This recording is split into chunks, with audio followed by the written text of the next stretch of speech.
Assalamualaikum warahmatullahi wabarakatuh. Saya Jihan Zulfanaili dengan nomor induk mahasiswa 2416116120014 akan memaparkan materi mengenai pragmatik. Pragmatik adalah cabang ilmu linguistik yang mempelajari makna bahasa dalam hubungannya dengan konteks penggunaannya. Jadi, makna di dalam pragmatik itu terikat pada konteks. Pragmatik tentunya mempunyai teori-teori pragmatik. Di antaranya yang akan saya jelaskan adalah teori tindak tutur, implikatur, dieksis, dan praanggapan. Yang pertama adalah tindak tutur. Jadi, tindak tutur adalah bagaimana kita menggunakan bahasa untuk melakukan sesuatu atau melakukan tindakan, bukan hanya sekadar ucapan atau tuturan saja. Contohnya saat kita bilang, "Tolong tutup pintu." Hal tersebut sebenarnya kita sedang melakukan tindakan, yaitu meminta bantuan, bukan hanya sekadar berbicara. Tindak tutur ini terbagi menjadi dua, yaitu tindak tutur langsung yang berupa tuturan perintah dan tindak tutur tidak langsung yang merupakan tuturan perintah yang disampaikan dengan tuturan tanya. Teori tindak tutur ini pertama kali diperkenalkan oleh John Langshaw Austin, lalu dikembangkan oleh muridnya John Searle. Austin membagi tindak tutur ini menjadi tiga, yaitu lokusi, ilokusi, dan perlokusi. Contoh kalimatnya seperti, "Hati-hati lantai licin." Nah, dari kalimat itu kita dapat mengetahui bahwa tindak lokusinya berarti hanya tuturan atau ucapan saja mengenai lantai licin. Sedangkan dalam tindak ilokusi, pendengar atau mitra tutur mengetahui maksud dari penutur. Maksudnya kan memberi peringatan secara tidak langsung untuk berhati-hati. Lalu pada tindak perlokusinya terkait dengan pengaruh tuturan tersebut kepada mitra tutur, sehingga mitra tutur tadi berhati-hati ketika melewati lantai yang licin. Nah, teori ini juga dikembangkan oleh murid dari Austin, yaitu John Searle, yang membagi menjadi 5 bagian, yaitu representatif atau asertif, yang merupakan mengungkapkan kepercayaan penutur. Lalu yang kedua adalah direktif, yang membuat mitra tutur melakukan sesuatu.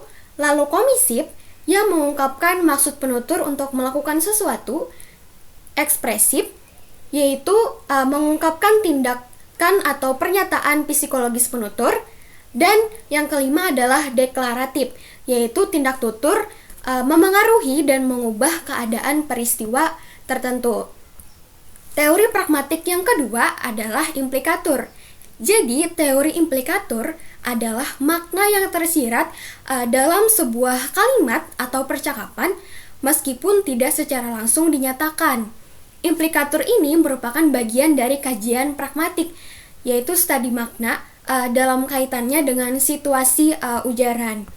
Jadi implikatur sendiri itu terbagi menjadi dua, yaitu implikatur konvensional dan implikatur percakapan. Implikatur konvensional sesuai dengan namanya berarti sifatnya umum dan dapat dipahami oleh semua orang. Contohnya, dia adalah seorang dokter, jadi dia pasti tahu tentang kesehatan. Nah, maksudnya semua orang kan tahu kalau dokter bekerja di bidang kesehatan dan dia sudah pasti tahu terkait bidang kesehatan begitu. Implikatur ini akan gagal jika dokter yang kita kenal ternyata tidak begitu tahu tentang kesehatan atau hanya memilih profesi sebagai dokter saja. Lalu yang kedua adalah implikatur percakapan. Jadi, implikatur percakapan ini bergantung pada konteks dan bagaimana lawan bicara menangkap maksud dari respon yang diberikan. Contoh, ketika saya berbicara dengan teman saya dalam konteks minuman yang dia sukai, saya bertanya kepada teman saya, "Apakah kamu suka teh atau kopi?" Lalu teman saya menjawab, "Aku minum kopi setiap pagi." Nah, berarti kan implikaturnya teman saya lebih suka kopi dibandingkan teh, karena dia berkata tadi dia minum kopi setiap pagi, begitu. Lalu teori pragmatik yang ketiga adalah dieksis.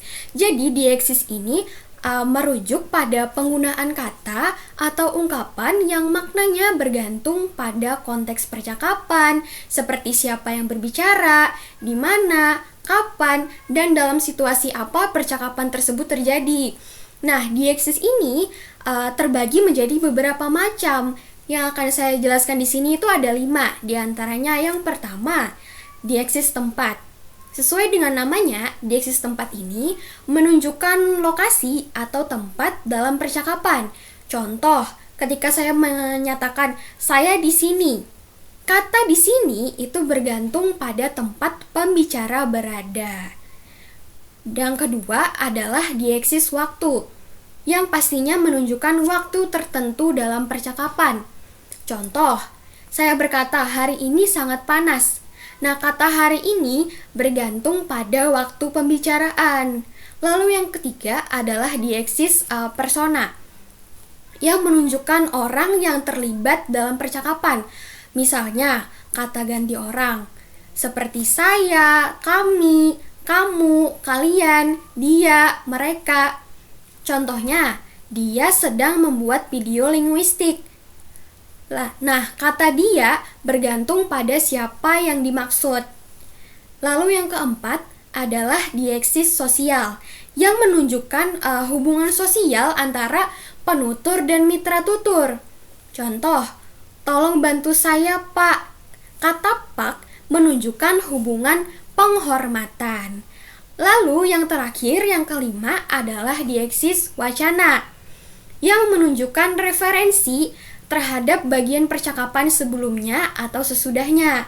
Contoh, seperti yang saya katakan tadi, kan kata tadi merujuk pada bagian percakapan sebelumnya.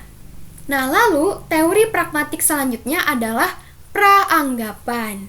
Nah, peranggapan adalah anggapan atau informasi yang sudah dianggap benar oleh pembicara atau pendengar sebelum percakapan itu dimulai. Nah, informasi ini tuh seringkali tidak diucapkan, tetapi sudah dianggap diketahui oleh kedua belah pihak dalam percakapan. Contoh peranggapan itu seperti kalimat, dia pasti terlambat lagi. Nah, artinya peranggapannya pembicara tersebut menganggap bahwa si dia ini atau si orang tersebut sering terlambat. Nah, jika orang tersebut ternyata tidak sering terlambat, maka terjadi pengingkaran dalam peranggapan tersebut. Nah, lalu agar komunikasi dapat dipahami dan berhasil, maka kita harus memahami terlebih dahulu mengenai teori kerjasama. Dalam teori ini, penutur harus mematuhi 4 maksim, diantaranya yaitu yang pertama, maksim kuantitas. Dalam maksim kuantitas ini, pembicara harus memberikan informasi yang cukup, tidak lebih atau kurang dari yang dibutuhkan oleh lawan bicara dia. Contohnya, ketika saya bertanya, kapan ujian selesai? Jawaban yang tepat adalah jam 12 siang misalnya. Sedangkan jawaban yang tidak tepat itu selesai jam 12 siang.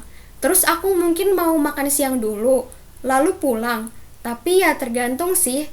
Kan jawaban tersebut terlalu panjang dan terlalu berlebihan. Lalu yang kedua adalah maksim kualitas. Nah, dalam maksim kualitas, si pembicara ini harus mengatakan yang benar dan berdasarkan fakta. Atau jangan bohong dan jangan asal ngomong. Contoh, ketika ada orang yang bertanya, apakah kamu sudah makan? Jawaban yang tepat itu belum, kalau memang si mitra tutur ini memang belum makan. Tetapi akan tidak baik, akan bukan maksim kualitas jika si mitra tutur ini menjawab sudah, padahal kan belum. Artinya si mitra tutur ini berbohong. Lalu yang ketiga adalah maksim relevansi. Dari relevansi itu kan hubungan atau acuan. Jadi ucapannya itu harus relevan dengan topik pembicaraan atau jangan keluar dari topik pembicaraan. Contohnya, bagaimana hasil rapat tadi? Jawaban yang tepat kan misalnya, kami sepakat akan mulai proyek minggu depan. Jawaban yang tepat, oh iya, jawabannya tidak tepat, oh iya, aku baru beli sepatu baru. Keren deh, kan itu tidak relevan atau keluar dari topik pembicaraan. Lalu, maksim yang terakhir yang harus dipatuhi adalah maksim cara. Nah, jadi dalam maksim cara ini, pembicara harus menyampaikan dengan jelas, teratur, dan menghindari kata-kata yang membingungkan. Contohnya, ketika seseorang bertanya kepada saya, "Kamu tinggal di mana?" Saya, rumah saya tinggal belok kanan di lampu merah lalu lurus 200 meter. Sedangkan jawaban yang tidak tepat itu, "Ya, kamu ke sana saja, pokoknya disitulah." Kan jawaban tersebut tidak tepat, tidak jelas, dan membingungkan si mitra tutur. Begitu. Nah, selain teori kerjasama, teori kesantunan juga menjadi hal yang penting dalam berkomunikasi, terutama untuk menciptakan interaksi yang sopan dan menghormati mitra tutur. Nah, teori kesantunan ini berfokus pada bagaimana kita menjaga hubungan baik dan saling menghormati dalam berkomunikasi. Dalam teori ini biasanya pembicara itu memilih kata-kata yang sopan dan tidak langsung untuk menghindari konflik atau membuat lawan bicara merasa dihargai. Teori ini tentunya mempunyai 6 maksim yang harus dipatuhi. Yang pertama adalah maksim kebijaksanaan, maksim penerimaan, maksim kemurahan, maksim kerendahan hati, maksim kecocokan, dan maksim kesimpatian. Contoh kalimatnya seperti tidak apa-apa, saya akan mengerjakan bagian laporan tambahan agar tim bisa beristirahat lebih awal. Ini juga kesempatan saya belajar lebih banyak. Dan semoga hasilnya nanti sesuai harapan kita semua. Saya paham, tugas ini cukup melelahkan untuk kita semua. Nah, dalam kalimat yang saya sebutkan tadi mencakup 6 maksim dari teori kesantunan. Yang pertama adalah maksim kebijaksanaan yang terletak pada kalimat saya akan mengerjakan bagian laporan tambahan agar tim bisa beristirahat lebih awal. Kan artinya mengurangi beban orang lain dan memberikan keuntungan kepada mereka. Lalu yang kedua adalah maksim penerimaan yang terletak pada kalimat ini juga kesempatan saya belajar lebih banyak. Artinya dia itu mengambil kerugian yang berupa tambahan tugas untuk diri sendiri demi memberikan manfaat kepada kelompoknya atau memberikan manfaat kepada orang lain. Lalu yang ketiga adalah maksim kemurahan, terletak pada kalimat semoga hasilnya nanti sesuai harapan kita semua, yang artinya memberikan penghormatan terhadap usaha tim. Lalu yang keempat adalah maksim kerendahan hati, terletak pada kalimat ini juga kesempatan saya belajar lebih banyak. Kan dia artinya merendahkan diri dengan menyatakan masih perlu belajar. Lalu yang kelima adalah maksim kecocokan, terletak pada kalimat semoga hasilnya nanti sesuai harapan kita semua, yang menyampaikan kesetujuan dan tujuan bersama dalam tim. Lalu yang keenam, yang terakhir adalah maksim kesimpatian, di mana terletak pada kalimat saya paham tugas ini cukup melelahkan untuk kita semua, yang artinya menunjukkan kesimpatian terhadap kondisi tim. Dengan demikian, pemahaman tentang teori-teori pragmatik ini sangat penting untuk dipahami karena bagaimana makna sebuah percakapan bergantung pada konteks, baik itu dari segi tindak tutur, implikatur, dieksis, peranggapan, hingga teori kerjasama dan kesantunan. Dengan memahami berbagai aspek ini, kita dapat berkomunikasi dengan lebih efektif, menghargai situasi dan lawan bicara, serta menghindari kesalahpahaman dalam percakapan sehari-hari. Sebagai hasilnya, komunikasi menjadi lebih jelas, sopan, dan tepat sasaran. Sekian paparan materi dari saya. Terima kasih. Wassalamualaikum warahmatullahi wabarakatuh.